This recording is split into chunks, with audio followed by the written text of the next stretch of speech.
வாழ்க வையகம், வாழ்க வையகம், வாழ்க வளமுடன். குரு வாழ்க, குருவே துணை.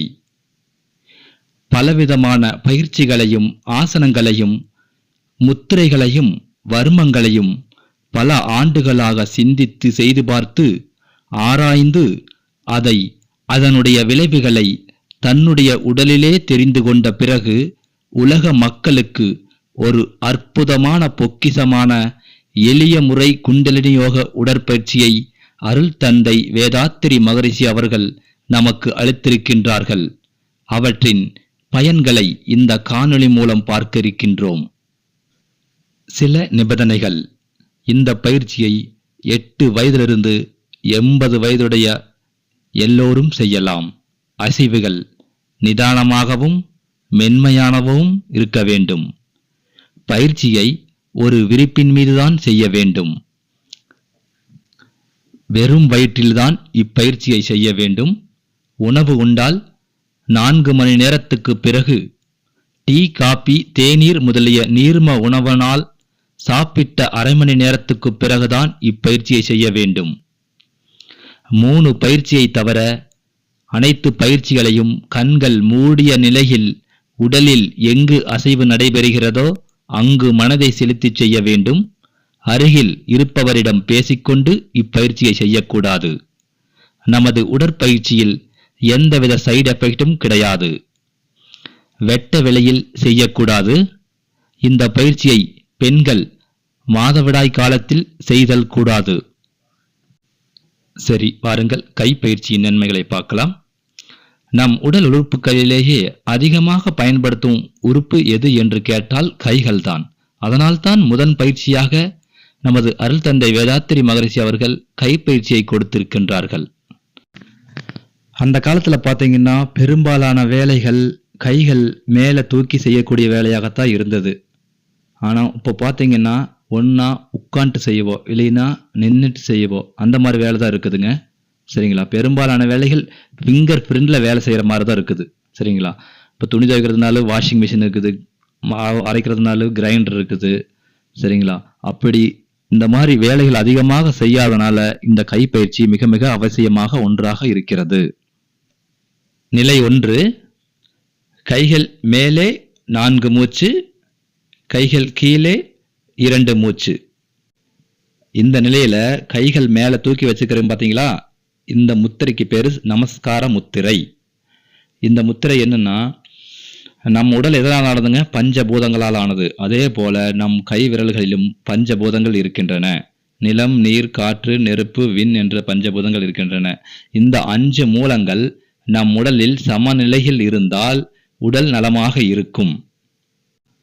அப்படி இல்லாம இவற்றில் ஏதாவது குறை ஏற்பட்டுச்சுன்னா உடல் நோய் எதிர்ப்பு சக்தியை இழக்கிறது.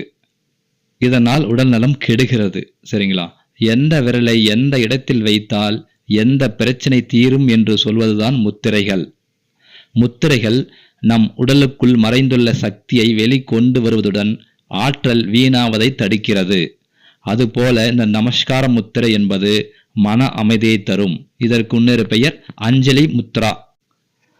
பிரபஞ்ச வான்காந்த சக்தியை மனித உடலுக்குள் கொண்டு வருவதற்கு இந்த முத்திரை மிகவும் பயன்படுகிறது. இது எப்படின்னு கேட்டீங்கன்னா, இப்போ கோயிலெல்லாம் பார்த்தீங்கன்னா கலசத்திலேயோ சிலுவையிலையோ இல்லை மசூதியிலையோ பார்த்தீங்கன்னா அதனுடைய கூம்பு கூர்மையாக தாங்க இருக்கு. சரிங்களா?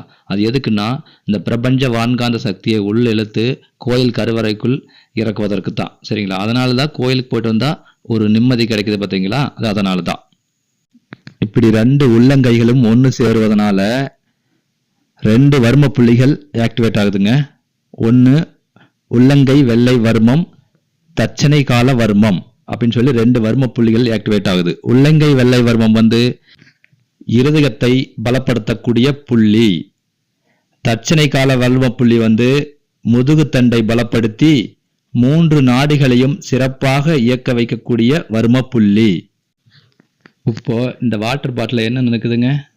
இந்த வாட்டர் பாட்டிலில் தண்ணி இருக்குது, அது கீழே கொஞ்சம் மிதமான வெப்பம் இருக்குது, அதுக்கு மேலே காற்று இருக்குது. சரிங்களா? தண்ணி ஏன் கீழே இருக்குதுன்னா தண்ணி கெட்டியானது, அதனால் கீழே இருக்குது. காற்று லேசானது, அதனால் மேலே இருக்குது. இப்போ இங்கே இருக்கிற தண்ணி இங்கே வரணும்னா என்ன பண்ணணும்? பாட்டில் சாய்க்கணும். பாட்டில் சாய்ச்சோம்னா இங்கே இருக்கிற தண்ணி இங்கே வந்துடும். ஏன்னா கெட்டியான பொருள் எப்பவுமே கீழே வர்றது. இதுதான் புவியீர்ப்பு விசை தத்துவம். சரிங்களா? இதே மாதிரி தான் நம்ம உடம்புலையும் ஒரு செட்டிங் இருக்குது. சரிங்களா? ரத்தம் வந்து கெட்டியானது.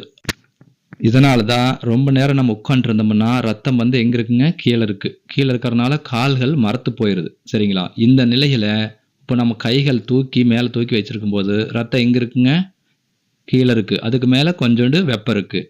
அதுக்கு மேலே கைகளில் வந்து காற்று தான் இருக்குது. சரிங்களா? இப்போ மறுபடியும் திருப்பி கைகளை கீழே கொண்டு வரும்போது என்ன ஆகுதுன்னா அந்த காற்று இருக்கிற இடத்துல ரத்தம் போகுது. அப்போது அந்த கைகளில் இருக்கக்கூடிய ரத்தத்தில் தடையோ தேக்கமோ இருந்தால் சரியாகிவிடும். சரிங்களா? அது மட்டும் இல்லைங்க, கைகளில் காற்றோட்டம், வெப்போட்டம், உயிர் சக்தி ஓட்டம் நன்கு சீர்படுகின்றன. சரிங்களா? நிலை 2. இந்த நிலையில் என்ன பண்ணுறோன்னா மூச்சை நல்லா இழுத்துக்கிறோம். மூச்சை விட்டுக்கொண்டே இன், மூச்சை இழுத்துக்கொண்டே அவுட். சரிங்களா? மூச்சை உள் இழுக்கும்போது உதரவிதானம் என்னும் டயாஃபார்ம் சுருங்கி கீழ் நேருக்கு நகருதுங்க. இப்படி கீழ் நோக்கி நகர்றனால அந்த இடத்துல கூட இந்த நுரையீரல் வந்து நன்கு விரிவடைகிறது. சரிங்களா? அப்படி நுரையீரல் நன்கு விரிவடைவதனால உடலுக்கு அதிகமான பிராண சக்தி கிடைக்கிறதுங்க. சரிங்களா? இடது மூளையுடன் வலது மூளை இணைகிறது. உடலும் மனமும் இணைகிறது. நிலை 3, 4, 5. இதில் என்ன நடக்குதுன்னா கைகளை கூச்சி வச்சுக்கிறோம். இதுக்கு பேரு சமான முத்திரை. இந்த முத்திரை உடலுக்கு தெம்பு தருகிறது. சரிங்களா? இந்த பயிற்சியில 3 வர்ம புள்ளிகள் ஆக்டிவேட் ஆகிறது. ஒன்று வந்து சுண்ணாம்பு கால வர்மம். அதாவது இந்த இடத்துல இருக்கு பாருங்க, சுண்ணாம்பு கால வர்மம். இது மன அழுத்தத்தை குறைக்கும். சரிங்களா? அடுத்ததாக அக்குள் பகுதியில் இருக்கிற உள்குத்து வர்மம், பிரதாரை வர்மம். சரிங்களா? இந்த 2 வர்ம புள்ளிகள் மறுபடியும் ஆக்டிவேட் ஆகுது. இது பெண்களுக்கு மார்பக புற்றுநோயை தடுக்கும். சரிங்களா? ஆண் பெண் இருபாலருக்கும் நுரையீரல் சுருக்கம், நுரையீரல் சார்ந்த பிரச்சனைகள் தீரும். இந்த நிலையில கைகளை 360 டிகிரி எத்தனை சுத்துறோம்? 40 சுற்று சுத்துறோம். 40 சுற்று சுத்தும் போது கைகளுக்கு ரத்த ஓட்டம், வெப்ப ஓட்டம், காற்றோட்டம் சீராகின்றன. சரிங்களா? கைகளில் உள்ள 30 மசில்ஸ் பலம் பெறுகின்றன. சரிங்களா? அதில் முக்கியமான மசில்ஸ் அடக்டார், ஃபாலிசிஸ், லம்பாரிக்ஸ்ன்னு சொல்லி போன்ற முக்கியமான மசில் பலம் பெறுகின்றன. சரிங்களா? ஏன் நிலை 5ல் வலது காலை மட்டும் முன்னாடி வச்சு கிளாக் வைஸ் ஆன்டி கிளாக் வைஸ்ன்னு சுத்துறோம்னா மனித உடலில் வந்து உயிரின் ஓட்டம் வந்து வலம் இருந்து இடமாகத்தான் செல்லுது. சரிங்களா? இப்போ ஆப்போசிட்ல செஞ்சோம்னா ரத்தம் வந்து ஆப்போசிட்ல போயிரு. அதனால தான் கோயில்களை கூட வலம் இருந்து இடமா சொல்றாங்க. இடமிருந்து வலமா சுத்தினோம்னா மயக்கம் வந்துரு. சரிங்களா? அதனால தான் வலது காலுக்கு முன்னுரிமை தர்றாங்க. எல்லா இடத்துலையும் முன்னுரிமை தர்ற காரணமே அதனால தான். இதுக்கு பேரு தோள்பட்டை மூட்டு, பந்துக்கிண்ண மூட்டுன்னு சொல்லுவோம். இது எப்படி இருக்குன்னா லப்பரும் பிளாஸ்டிக்கு கலந்த மாதிரி இருக்கு. சரிங்களா? இந்த பந்துக்கிண்ண மூட்டானது வளர் சிதை மாற்றம் உடையது. வளரும் தேயும், வளரும் தேயும். சரிங்களா? நம்ம கைகளை தூக்கி தூக்கி பண்ணும்போது வளர்சிதை மாற்றம் அடைஞ்சதுன்னா அது நைஸா இருக்குங்க. நம்ம கைகளை தூக்காமையே இருந்துட்டோம்னா இங்க கீழே பதில படத்துல இந்த மாதிரி சொரன்னு ஆயிரு. அப்ப சொரன்னு ஆகும்போது நம்ம கைகள் தூக்கும் போது அந்த கைகள் வலிக்கும். சரிங்களா? இப்போ இந்த பந்துக்கிண்ண மூட்டுக்கும் இந்த எலும்புக்கும் நடுவால ஜவ்வு இருக்குங்க. இந்த ஜவ்வு வந்து கைகளை தூக்காம இருந்தோம்னா அந்த ஜவ்வு வந்து காய்ந்து விடும். அப்போ இந்த பாலும் எலும்பும் டச் ஆகும் பொழுது ஆர்த்தோரிலேட்டிக் பிரச்சனை வரும். இந்த பயிற்சியின் மூலமாக இந்த பந்துக்கிண்ண மூட்டு எண்ணெய் விற்று காப்பாற்றிக் கொள்வது போல காப்பாத்திக்கலாங்க. இப்போ எப்படி ஒரு கதவோ ஜன்னலோ ஃபுல்லாக திறக்கலாங்க. ஆனால் நம்ம ஃபுல்லாக திறக்க மாட்டோம், பாதி அளவுக்கு தான் திறப்போம். ஏதோ ஒரு நாள் ஃபுல்லாக திறக்கலான்னு சொல்லி திறந்தோம்னா அது திறக்க முடியாது. ஏன்னா துருவெறி கிடக்கு, டைட்டாக கிடச்சிக்குன்னு போகுது. சரிங்களா? அப்போ எண்ணெய் விட்டு நம்ம என்ன பண்ணும்போது எண்ணெய் விட்டு திறக்கும் போது ஃபுல்லாக திறந்துருவோம்.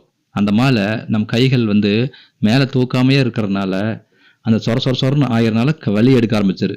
இப்போ இந்த பயிற்சியின் மூலியமாக கைகளை 360 டிகிரி சுற்றும் போது அந்த மூட்டுக்கு பந்துக்கிண்ண மூட்டுக்கு எண்ணெய் விட்டு காப்பாற்றி கொள்கிறோம். சரிங்களா? நிலை 6. நிலை 6ல் என்ன நடக்குதுன்னா இந்த ஃபைனல் கார்டுன்னு சொல்கிறோம் பார்த்தீங்களா? அதாவதுங்க இந்த மேல் எலும்புக்கு கீழ் எலும்புக்கு நடுவால் ஒன்று இருக்குது பார்த்தீங்களா, குழம்பு மாதிரி, இதுக்கு பேர் டிஸ்க்கு. சரிங்களா? இது எதுக்குன்னா, ஒரு கண்ணாடியும் இன்னொரு கண்ணாடியும் கொண்டு போகும்போது உடஞ்சிருமில்ல, அதுக்கு நடுவால் என்ன பண்ண ஒரு பாஞ்சு வச்சு கொண்டு ஒரு அட்டையை வச்சு கொண்டு போகிறோமில்ல, அந்த மாதிரிங்க உடையாமல் இருக்கிறக்காக இந்த மேலெலும்பும் கீழெலும்பும் பட்டுச்சுன்னா உடஞ்சிருங்கிறக்காக டிஸ்க்குன்னு ஒன்று இயற்கையால் கொடுக்கப்பட்டுள்ளது. சரிங்களா? வளையறக்காக இந்த டிஸ்க்குங்கிறது ஒன்று இருக்குது. இந்த நார்மல் டிஸ்க் பாருங்கள் எப்படி இருக்குன்னு. நார்மலாக இருக்குது. நீங்கள் ரொம்ப நேரமாக உட்காண்ட்ருந்தாவோ இல்லை அதிக தூரம் வண்டியில் போனாவோ இல்லை அதிக எடையை தூக்குனாவோ இந்த டிஸ்கில் தாங்க பிரச்சனை வரும்.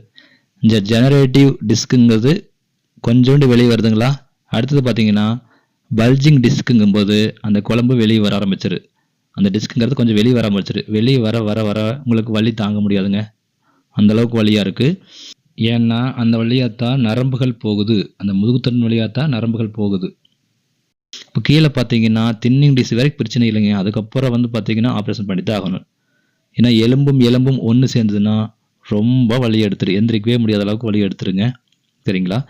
அந்த பயிற்சியின் மூலயமாக பழைய பொசிஷனுக்கு கொண்டு வந்து விடலாம், பிறகு வலி என்பது இருக்காது. சரிங்களா?